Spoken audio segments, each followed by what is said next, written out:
ನಮಸ್ಕಾರ ಸರ್. ತಾವು ಇಲ್ಲೇ ಪಕ್ಕದಲ್ಲಿರೋರು. ಮನೆ ಕಟ್ಟಿಸ್ತಾ ಇದ್ದೀರಾ? ನನ್ನಿಂದ ಏನಾದ್ರೂ ಸಹಾಯ ಬೇಕಿದ್ರೆ ಹೇಳಿ. ಬನ್ನಿ ಕೂತ್ಕೊಳ್ಳಿ. ಓ ಥ್ಯಾಂಕ್ ಯು. ಅಕ್ಕಪಕ್ಕದಲ್ಲಿ ಇಷ್ಟು ಒಳ್ಳೆಯವ್ರು ಇದೀರಲ್ಲ. ಓ, ನಿಮ್ ಸ್ವಂತೂರು? ಮೈಸೂರು, ಆದ್ರೆ ಅಮೆರಿಕಲ್ ಸೆಟ್ಲ್ ಆಗಿದ್ದೀನಿ. ಸ್ವಂತ ಊರಲ್ಲಿ ಮಕ್ಳಿಗೆ ಮನೆ ಕಟ್ಟಿಸ್ಬೇಕು ಅಂತ ಆಸೆ.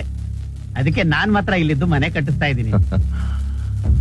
ಅರ್ಧ ಎಕರೆ ಇರ್ಬೋದು. ಏನೊಂದು 50 ಲಕ್ಷ ಕೊಟ್ಟಿರ್ಬೇಕು. You joking? 2.5 ಎಕರೆ ಇದೆ. ಅರ್ಧ ಎಕರೆಗೆ 1.5 ಕೋಟಿ ಕೊಟ್ಕೊಂಡ್ಕೊಂಡಿದ್ದೀನಿ. ಒಟ್ಟು 7.5 ಕೋಟಿ. ದೊಡ್ಡೋರಂದ್ಮೇಲೆ ದೊಡ್ಡದಾಗಿ ಇರ್ಬೇಕಲ್ವಾ? ಏನಾದ್ರೂ ಪ್ರಾಬ್ಲಮ್ ಬಂದ್ರೆ ನನ್ನ ಕರಿ. ಪ್ರಾಬ್ಲಮ್ ಬರುತ್ತೆ ಸರ್. ಯಾರಾದ್ರೂ ಬರ್ತಾರೆ, ದುಡ್ಡು ಕೊಡು ಅಂತಾರೆ, ಹೆದರಿಸ್ತಾರೆ. ಅದ್ ಹೇಗ್ ಸಾಧ್ಯ?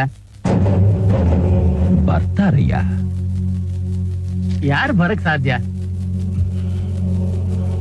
ಬರ್ತಾರೆ ಸಾರ್. ಯಾರು ಬರ್ತಾರೆ? ಆರುಮುಖ ನಾನೇ ಬರ್ತೀನಿ. ದುಡ್ಡು ಕೊಡು ಅಂತ ನಾನೇ ಕೇಳ್ತೀನಿ. ಯಾಕೆ ಒಂಥರ ಮಾತಾಡ್ತಾ ಇದ್ದೀರಲ್ಲ?